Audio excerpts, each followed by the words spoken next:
Put them in separately, yeah. The vouchers. It's 9 a.m. and Greg Colleen's carer is helping him to get ready to catch a taxi to work. It should be easy, but all too often, Greg can't get what he needs. I use wheelchair accessible taxis between 6 and 16 times a week. It's to get to and from work, and to meetings, go shopping, for recreational use, and going out with family and friends. Each time I book a taxi, it's just like a lottery. You would never know what type of vehicle would turn up. And if you had one turned up and you couldn't get in, and it made a delay, I could have been going to a show, I could have been going to a sporting event, I could have been going to a long-standing medical appointment.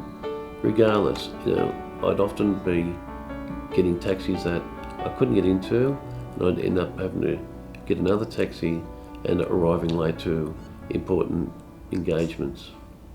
Greg is the Senior Policy and Advocacy Officer for Spinal Cord Injuries Australia. He should be in his office by now, but Greg's still waiting for an accessible taxi to take him there. It's important that all modes of public transport, including taxis, provide equitable access for people with disability, because if you don't have accessible transport at all, it's very difficult to obtain and maintain education, employment, and just to have a social life and to get out and about as required. Wheelchair accessible taxis have been available in New South Wales since 1981. Today, 1 in 7 taxis is classed as accessible to people in wheelchairs. But accessibility isn't always possible. Many of the taxis have ramps and doors that encroach on the passenger's space, which means many taxis simply aren't actually accessible at all.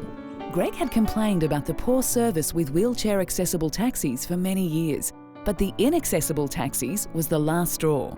To try to address this complaint, I initially wrote to the Minister for Transport in June 2006. I then made a complaint to the New South Wales Ombudsman, who accepted my complaint in December 2006.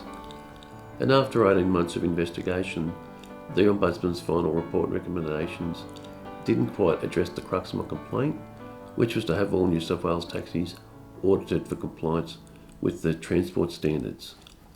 And because it didn't address the crux of the complaint, I then decided to lodge a complaint with the Human Rights Commission with the support of the Public Interest Advocacy Centre.